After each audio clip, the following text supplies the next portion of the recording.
درنو مشرانو، ځوانانو، علما کرامو، ستاسو د ټولو په اجازه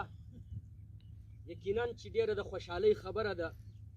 چې هر کله پر دې خاوره پر دې وطن باندې ستونزه راغلې ده، دا خلکو د ولس د پښتون دود دستور د روایاتو مطابق په خپل مشرتابه باندې اعتماد کړی دی او خپل مزل مخ په وړاندې کړی دی. یقینا خبرې دلته ټولو مشرتابه وکړي او د پښتون قامي جرګې له اړخه مفتي صاحب خبره وکړه. زما دپاره د خبرې ضرورت نه و، خو بیا هم دلته ملګري یایي چې خبره کول په دې ضروري دي چې پښتون قامي جرګه پر 11 اکتوبر باندې چې د خیبر پر غیرتي ټاټوبې باندې 14 لکه ځاخه زیاته پښتانه راغلي وو، او دا یوازې دا جرګه د پښتون ژغورنې غورځنګ د پی ټي ایم او د منظور پښتون جرګه نه وه، صرف اور صرف د منظور پښتون یا د پی ټي ایم دغه کریډټ یا قرباني به خامخا کام دې ځای ته راوړي چې هغې به شهیدان ورکړي وي، هغه به منتظم وو. په دې جرګې کې ټول پښتانه راغلي وه، دا ټولو اتمانځیواله هلته موجوده وه، ټولو خلکو په دې کې حلف اخیستی پر قرآن باندې، او دا مو وعده سره کړې وه چې پر پښتانه وطن پر پښتانه خاوره چې هر ځای ستونزه راځي دغه جرګه به بیا جرګه جوړوي او د هغې جرګې نوم به پښتون قامي لویه جرګه وي. له احمدشاه بابا بعد په پښتنو کې دورې لویه جرګه تر اوسه نه ده جوړه سوې او نه چا کړې ده دا جرګه. یقینا دا د پښتنو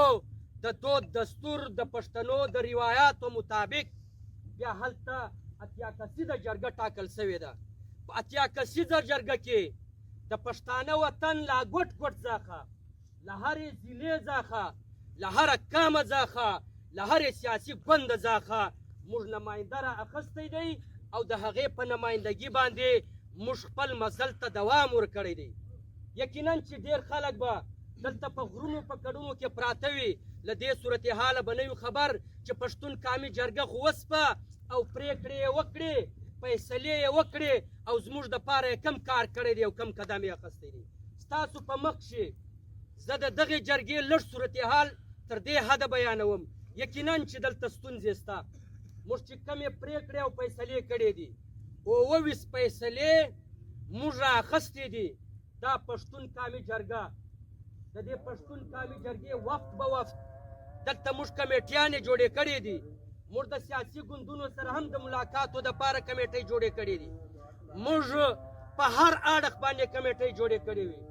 خو د هغې فیصلې موږ دې ځای ته راورسولو چې موږ دغه پرېکړې په دې کې د جاني خیلو مسله هم شته، په دې کې د بقاخیلو مسله هم شته، په دې کې د شمالي وزیرستان هغه ستونزې هم شته چې هغه به ستاسو په ذهن کې هم نه وي راغلي. داسې خبر نشته چې هغه موږ یې کړې ده. په دې کې د ټول پښتونخوا وطن ستونزې شته، خو دا ستونزې موږ راغونډې کې، دا پرېکړې موږ راغونډې کې په لیکلي شکل کې موږ یوه هفته له مخه د دې خیبر پښتونخوا صوبایي اسمبلۍ ته وړې دي او باقاعده په هغه صوبایي اسمبلۍ کې پر دې فیصلو باندې فول سیشن چې کوم ورته وایي، فول اسمبلۍ چې کوم ورته وایي، هغه تر اپوزیشن وي او که هغه تر حکومت وي، دو ټولو سره موږ ناستې کړې دي، له وزیر اعلی راون څخه بیا تر اپوزیشن لیډره بیا تر سپیکره موږ دا کمیټۍ په خپله حالت موجوده وو. دوی زموږ تر مخ فیصلې راوړې او پر هغه باندې دا فیصله وکړه، بیا یې موږ ته کمیټۍ را تشکیل کړه چې د دوی له طرفه د اپوزیشن او د حکومت له طرفه به کمیټۍ وي، د حکومت له طرفه به وزیر اعلی چیرمن وي، ټول اپوزیشن جماعتونه، په هغه کې جمعیت علما اسلام هم شته، په هغه کې پیپلز پارټۍ هم شته، په هغه کې عوامي نیشنل پارټۍ نمایندګي هم شته، په هغه کې چې په دې وطن کې څوک سیاست کوي د هرې پارټۍ نمایندګي شته. نو موږ هغه پرېکړې وروړې، دوی د اسمبلۍ پر فلور باندې د اسمبلۍ له لارې دا شی راوړ میدان ته او پر دې متفقه فیصله وکړه. زموږ په مخ کې یې کړې ده فیصله، دا څه د پټو سترګو خبره نه ده. فیصله یې راوړه چې دغه پرېکړې چې کمې سوي دي د پښتون ژغورنې غورځنګ نه د پښتون قامي عدالت د پښتون قامي جرګې دا پرېکړې به موږ د قرارداد په شکل کې په اسمبلۍ پر فلور راوړو چې کمې زموږ په وس دي دا به په صوبه کې کوو دا صوبه به یې کوي او چې کمې زموږ له وسه بهر دي دا به موږ وفاق ته بقاعده لږو وفاقي حکومت ته او بقاعده به آرمي چیف سره بقاعده ایپکس کومه کمیټۍ ده د هغو سره به ناستې کوو او دا خبرې به موږ ته ږدو چې د پښتونخوا وطن د ټولو پښتنو دا مطالبې دي دا موږ دوی ته وروړي دي موږ له دوی سره بار بار په دې میټینګونه سوي هم دي او نور میټینګونه هم کاږي روان دي انشاءالله په دې هفته کې به بیا زموږ او د دوی له منځه ځکه میټینګ کاږي دغه کمې پرېکړې او فیصلې چې دوی راوړي او د په اسمبلۍ پر فلور یې راوړي او منظوروي او په هغې به دوی عمل هم کوي که چېرې دو خلکو په دې شي عمل نه وکوي موږ دا خبره واضحه کوو د پښتون قامي جرګې له اړخه یا له دې جرګې سره بیا چا ملاتړ نه وکوي یا له دې جرګې سره چا ملګرتیا نه وکړه که هغه هر سیاسي ګوند وي بیا به دا پښتون قامي جرګه په ګوته کوي چې له موږ سره پر قرآن حلف اخیستی دی له موږ سره مو وعدې کړې دي دا پښتون قامي جرګه به بیا و دنیا ته دا ښکاره کوي دا څه د بکاخېلو یا د جاني خېلو یا د اتمانزۍ یوازې جرګه نه ده دا د ټولو پښتنو جرګه ده ریاست به اوس کوشش کوي چې موږ او تاسو بیا د ځایۍ او د خېلۍ په جرګو کې تقسیم کړي موږ به په دې خبرو کې نه راځو دا د پښتنو تاریخي جرګه به دا مضبوطوو ملا به مضبوطوو ملګرتیا مو ورسره کړې ده او دا یوازې د منظور جرګه نه ده نه د پی ټي ایم جرګه ده دا د ټولو پښتنو جرګه ده موږ به په دې پیوست سره ولاړ یو که موږ له دې جرګې سره ووتو بیا به نه جانې ریاست به اوس کوشش کوي چې موږ او تاسو بیا د ځایۍ او د خېلۍ په جرګو کې تقسیم کړي موږ به په دې خبرو کې نه راځو دا د پښتنو تاریخي جرګه به دا مضبوطوو ملا به مضبوطوو ملګرتیا مو ورسره کړې ده او دا یوازې د منظور جرګه نه ده نه د پی ټي ایم جرګه ده دا د ټولو پښتنو جرګه ده موږ به په دې پیوست سره ولاړ یو که موږ له دې جرګې سره ووتو بیا به نه جانې خیل وي نه به بکاخېل وي نه به اتمانځی وي نه به بیا جنوبي وزیرستان وي نه به بیا کوټه او ژوب او نه به بل ځای وي بیا به ټول داسې در په دره ګرځو لکه پر موږ چې دا مسلط جنګونه کړي دي په کار دی چې موږ دې خبرې ته توجه ورکړو تاسو موږ ته د اتمانځی کام د نماینده په توګه موږ ته ډاکټر ګل عالم راکړی دی چې تاسو راکړی دی په هغې کیم منتخب کړی دی په کار دی چې ستاسو هره خبره اول خو زه حمید شیرانی تاسو به دا سوچ وکړئ چې دا به د خپلې ځایي خبره کوي د الله په ذات مه قسم دی چې کومه خبره ستاسو په زړه کې ده هغه خبره موږ هلته کړې ده هغه خبره موږ وزیر اعلی ته هم کوو هغه خبره موږ د سیاسي لیډر ته هم کوو چې هغه هر څومره زورور وي هغه ته موږ دا خبره کړې ده چې زما د کام دا ستونزه ده او موږ تاسو ته دا وایو چې کم نماینده تاسو موږ ته راکړی دی د دې نماینده سره مشاورت په توګه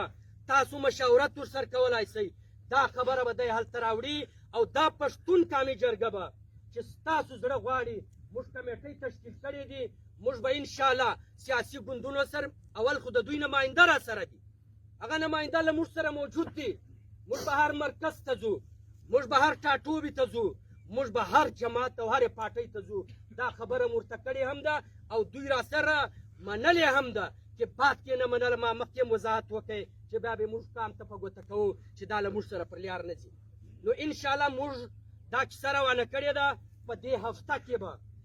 دوی د صوبایي اسمبلۍ خیبر پښتونخوا چې کومه اسمبلۍ ده دا به د دې له فلوره څخه د قرارداد په شکل کې کمې پرېکړې یا کمې فیصلې چې سوې دي دا به راوړي او عملي کوي به یې موږ سره یې وعده داسې کړې ده او کې بیا هم کوتاهي پکې کوله بیا به بیا و دې کام ته وایو چې له موږ سره یې کومه وعده کړې ده پر دې وعده باندې عمل درآمد نه کوي او بله خبره چې کومه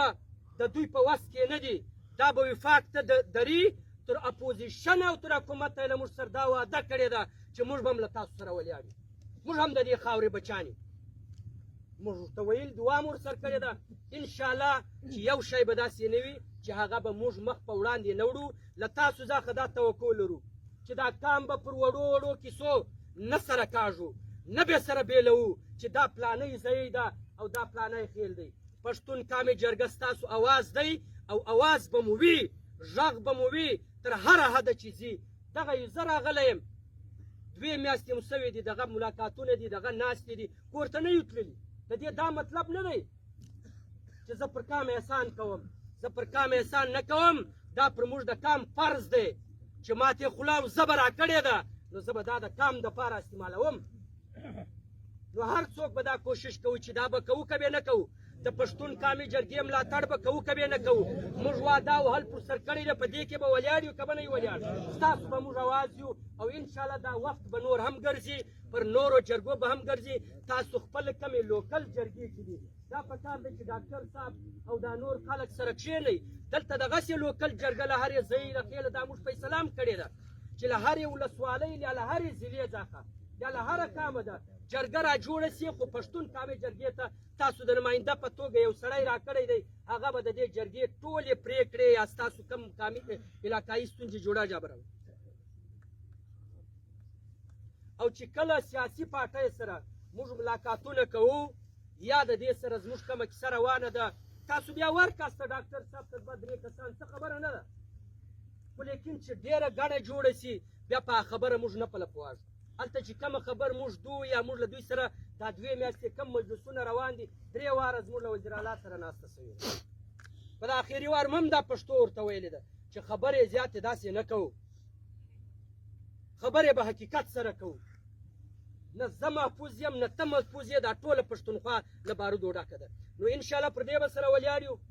واده به مو سره په پښتو مو واده ده سره انشاءالله موږ به ستاسو اواز یو غږ به مو یو تر هره فلوره پورې چې ځي هغه به موږ وړو تاسو له دې ځایه بېغمه ساسته مه تاسو یوازې مولانا فضل الرحمن صاحب له ځئ مه د بل ګوند پارټۍ والا له ځئ دغه جرګه به ځي تاسو به راځئ تاسو به زموږ په مخ کې دا هر څه ویناسته موږ چې هلته کښېنستو ستاسو